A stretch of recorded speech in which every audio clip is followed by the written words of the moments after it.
Greetings, citizens of the world. Throughout history, the world has been controlled by big ideologies such as religion, socialism and capitalism, to name but a few. These are all forms of slavery that have stopped our evolution and removed our freedom.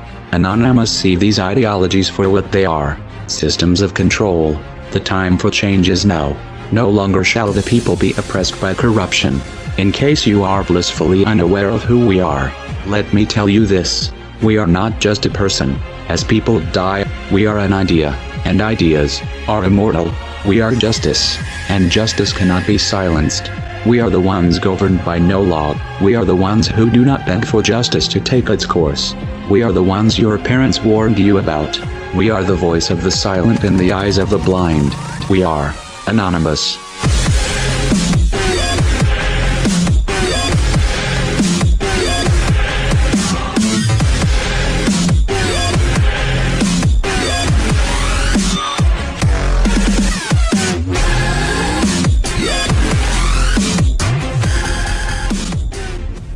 The tendency to relate past events to what is possible in the present becomes more difficult as the scope of the geopolitical environment changes. It is a useful thing, then, to ask every once in a while if the environment has recently undergone any particular severe changes, thereby expanding our options for the future.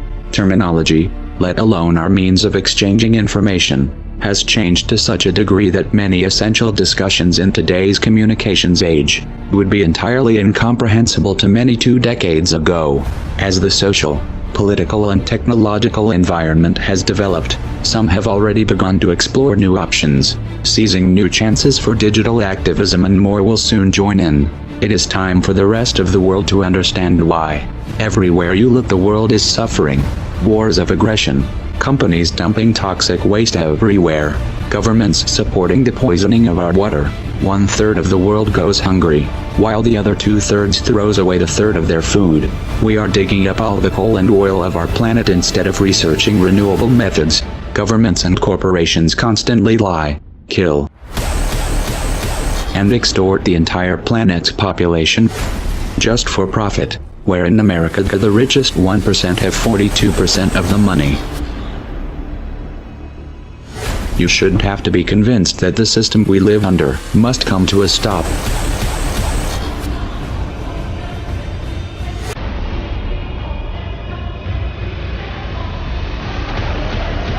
If you want to alter the course that we're on, there's only one way to do it.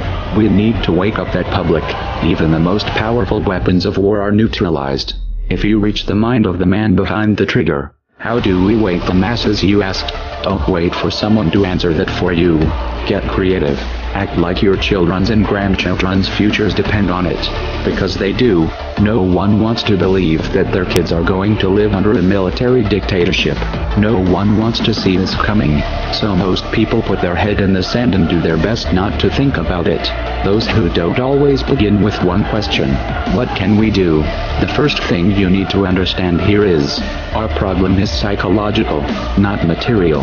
You have the means to take back your power, and you don't need a set of specific instructions. You don't need someone to hold your hand and explain your role. You don't need someone to give you permission. Are you going to push this out of your mind because it's uncomfortable, or are you going to convert that discomfort into a driving force? No one can make that choice for you. I will tell you this much, Bo: if that thought itches in the minds of enough people, we will figure out a way to scratch it. And if that driven feeling is fully established in your heart, you will find a way to make it spread. The odds don't matter anymore. If you understand what we are facing, then you have a moral responsibility to do everything in your power to alter the course that we're on, regardless of the odds. It's only when you stop basing your involvement on the chance of success that success actually becomes possible. To strip the ill-gotten power of the financial elites and to bring these criminal cartels to justice will require nothing less than a revolution. The government is not going to save us. The government is completely infiltrated and corrupt to the core. Looking to them for help is completely arrogant.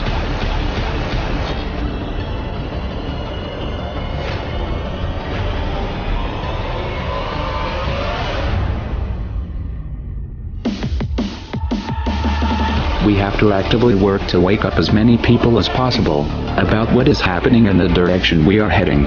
All revolutions originate from a shift in the mindset of the population, and no other meaningful resistance is possible without it. When an idea hits critical mass, it begins to spread on its own and spreads to all levels of society.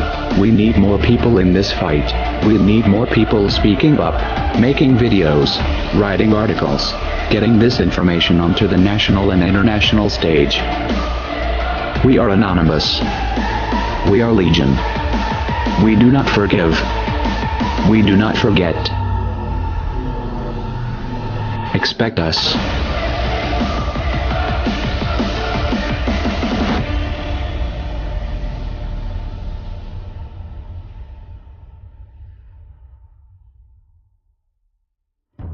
We decided long ago that the dangers of excessive and unwarranted concealment of pertinent facts far outweighed the dangers which are cited to justify it. And there is very grave danger that an announced need for increased security will be seized upon by those anxious to expand its meaning to the very limits of official censorship and concealment.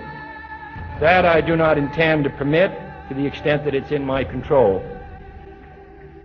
For we are opposed around the world by a monolithic and ruthless conspiracy that relies primarily on covert means for expanding its sphere of influence, on infiltration instead of invasion, on subversion instead of elections, on intimidation instead of free choice, on guerrillas by night instead of armies by day.